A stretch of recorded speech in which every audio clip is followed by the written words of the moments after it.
नमस्कार. लक्ष्मीच्या पावलांनीमध्ये आपल्याला एक जबरदस्त असा ट्विस्ट पाहायला मिळालेला आहे. रोहिणी आणि राहुल यांनी दोघांनी मिळून एक मोठं कांड केलेलं आहे. नयनाला एका ठिकाणी फोटोशूटला पाठवलं आहे, जिथे त्यांनी सेटिंग लावलेली आहे. त्या फोटोमध्ये कसं फोटो काढायचे असंही राहुल आणि रोहिणीच ठरवत असते. त्यांनी एका व्यक्तीला पैसे देऊन हे काम करून घेतलेलं असतं. त्या व्यक्तीला राहुल फोन करून सांगतो की इतके बोल्ड फोटो काढा, ते फोटो पाहून एखाद्याला लाज वाटली पाहिजे, पण सीन एकदम भारी दिसला पाहिजे, असंही तो त्या व्यक्तीला सांगत असतो. आणि तो म्हणतो, ठीक आहे सर, मला काय पैशाशी काम, जितके चांगले पैसे तितके बोल्ड सीन तुम्हाला मी देतो. आणि मग तो कॅमेरामॅनसोबत तो जातो आणि बोलतो, बोल्ड सीन असे क्रिएट कर आणि तसे फोटो काढ, असंही तो त्याला गुपचूप सांगतो. आता कॅमेरामन नयनाला सांगू लागला आहे की तुझे फोटो इतके छान येत आहे, काही बात आहे, असंही तो म्हणत असतो. आणि तो तिला सांगतो, आता मी जसं जसं सांगतो तशी तशी पोज देत जा, तुझे फोटो खूप छान येत आहे. आणि मग नयना इतकी खुश होते आणि जसं म्हणाल तसं ती करायला सुरुवात करते. त्या मॉडेलच्या मांडीवर बस आणि फोटो काढू, असं सगळं काही ते सीन ती द्यायला तयार होते. आणि इतकं छान फोटोशूट होत आहे म्हणून फोटोग्राफर तिचं कौतुक करतो, तुझा फेस खूप छान आहे, तुझे फोटो खूप छान बोल्ड येत आहे, असं म्हणत त्या व्यक्तीच्या मांडीवरही बसून छान फोटो काढून घेतो तो व्यक्ती. नयना मात्र मूर्खासारखी फोटो काढू लागलेली असते. तिला मोठी सुपरस्टार बनायचं असतं. राहुल फोन करून विचारतो, झालं की नाही काम? मग तो म्हणतो, हो झालंच आहे जवळजवळ. आणि इकडे तो त्याच्या आईला सांगू लागतो की मम्मा, इतके बोल्ड सीन मी तयार करायला लावले आहे, आता सगळं काही तयार होतच आहे. आणि मग रोहिणी पुढचा प्लॅन सांगते, हे बघ, आता आपल्याला आबांशी बोलावं लागेल. आबांसमोर हा मोठा ॲटम बॉम्ब तर फोडावाच लागेल ना.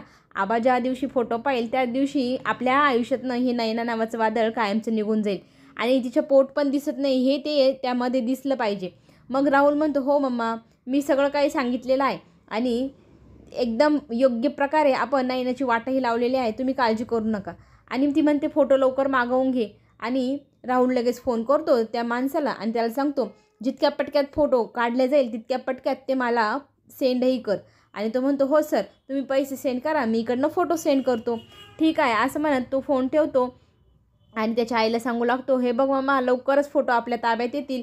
मग रोहिणी म्हणते, ते फोटो आपल्या ताब्यात आले की आपण ते आबांच्या मोबाईलवर सेंड करायचे, मग आबा जे काही करतील ते पाहणं खूपच मजेशीर आहे. आपल्या आयुष्यातनं फायनली ही मुलगी जाणार, असंही ती त्याला आनंदाने सांगू लागते. तितक्यात फोन येतो आणि फोनवरती फोटो टाकले असं सांगितल्यानंतर तो लगेच सगळे मोबाईलमधले फोटो चेक करायला लागतो. फोटो तर एकदम बोल्ड, एकदम भारी आहे. तो सगळे फोटो चेक करू लागतो, कुठल्या फोटोत काय वाटतंय सगळं काही फोटो तो निवडून घेतो. आणि आता आबांना दाखवायला काही हरकत नाही असंही बोलतो. आबा जेवणाच्या टेबलवर सगळेजण बसलेले असतात, तेव्हा आबाही बसलेले असतात. आणि आबांजवळ आता राहुल जाऊन सांगू लागतो, आबा, मला तुमच्याशी काहीतरी बोलायचं आहे, एकदम महत्त्वाचं आहे. आबा म्हणतात, ठीक आहे, काय बोलायचं आहे मला सांग. तो म्हणतो की मी तुमच्या मोबाईलवरती काही फोटो सेंड करत आहे, ते बघा आणि मग नंतर ठरवा तुम्हाला काय करायचं. आबा म्हणतात, ठीक आहे, मी नंतर बघेल. इकडे मात्र नयना घरी आलेली असते. ती खूप खुश असते, खूप सारे पैसे मिळाले, तिला खूप आनंद होत आहे. आता मी एवढे छान फोटो काढले आहे म्हटल्यानंतर मी लवकरच मोठी सुपरस्टार होणार, ह्या आनंदामध्ये ती हवेतच गेलेली असते.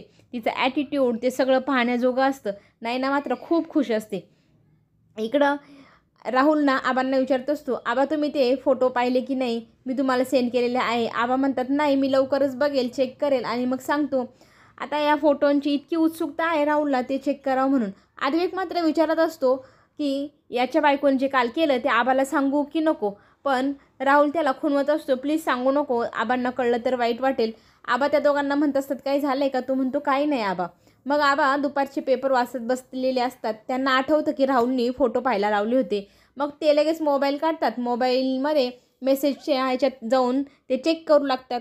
तर राहुलने त्यांना फोटो सेंड केलेले असतात. ते फोटो आबा पाहू लागतात. फोटोमध्ये जे जे आहे ते पाहिल्यानंतर आबांच्या पायाखालची जमीनच सरकली. चांदेकरांची सून आणि हे असले धंदे बाहेर करते, हे आबांनी पाहिल्यानंतर आबांचा मात्र पारा जाम चढलेला असतो. आबा खूप चिडलेले असतात.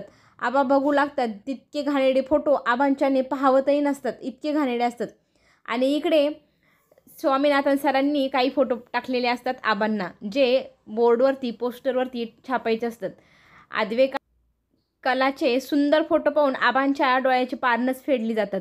इतके दोघंजणं जोडीमध्ये इतके सुंदर दिसत आहे ते पाहिल्यानंतर आबांना तर विश्वासच बसत नाही. ही माझी नातसून आणि हा माझा नातू. त्या दोघांना पाहून एकीकडे आबांचा ऊर दाटून येतो, भरून येतो. माझा नातू आणि माझी सून इतकी सुंदर दिसते. आणि एकीकडे हे फोटो आबांच्या तर पायाखालची जमीनच सरकलेली आहे. आबांनी सगळ्या घरच्यांना आवाज देऊन बोलवलेलं असतं.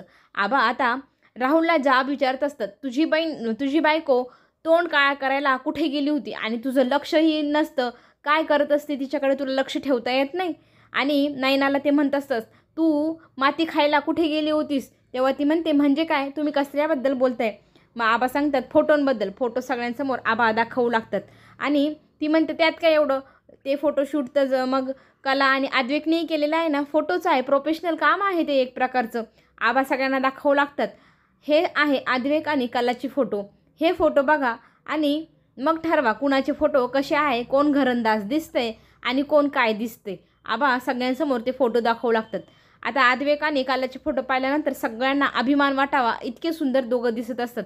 आणि कलाचे फोटो पाहिल्यानंतर काय वाटावं, सगळ्यांना इतकी नयनाची लाज वाटू लागलेली असते. सगळेजण नयनाला बोलत असतात, पण नयना सगळ्यांना सडेतोड उत्तर देत असते. प्रोफेशनल काम आहे ते मी केलं आणि याच्यात काय वाईट आहे, मी काही वेगळं नाही केलेलं. फोटोशूट होतं, फोटो काढले, वेगळं काय झालं. पण आबा मात्र म्हणतात, तू घराण्याची इज्जत, आबरू सगळं काही धुळेला मिळवलं.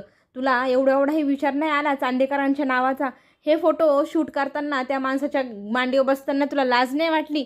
आणि ह्याच घराण्याची इज्जत तू घातली आहे. राहुल, मला ही मुलगी ह्या घरामध्ये नको. नयना आबांसोबत समोर चुरू बोलू लागते. आता आबांचा पारा सटकला. आबांनी स्वतः नयनाच्या कानाखाली झणझणीत वाजवलेली असते.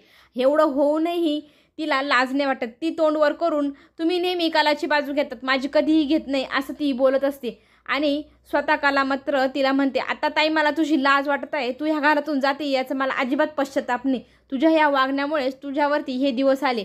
तुझ्या अशा वागणीने मला खरंच इतकं लाजिरवाणं वाटत आहे, तुझं तोंडही पाहावं वाटत नाही, असंही ती नयनाला बोलू लागते. आणि मग सगळेजण ठरवतात की आता नयना मात्र ह्या घरात राहणार नाही आणि नयनाला धक्के मारून घराबाहेर काढलं जातं.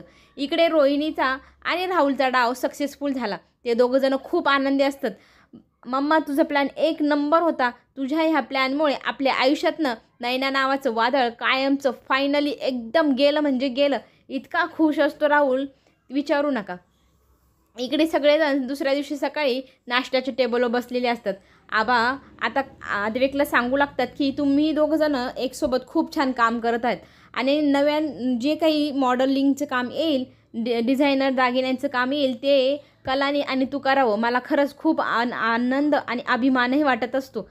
पण आद्विक म्हणतो, मी हिच्यासोबत काहीही काम करणार नाही. आबा म्हणतात, माझ्या सुनेला तुझ्या ऑफिसमध्ये चांगलं काम केलं आहे म्हणून तिच्यासाठी एक कॅबिन हवा आहे. ती खूप जबाबदार आहे आणि तिला सगळ्या गोष्टीत खूप नॉलेज आहे. तिचा सल्ला तू रोज घ्यायचा काही काम करण्याआधी. आबांनी दिलेली ऑर्डर आता आद्विक पाळणार आहे.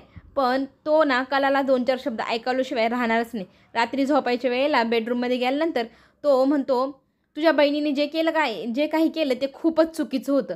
तुम्ही हे खरे कुटुंब कधी खरं बोलतच नाही का.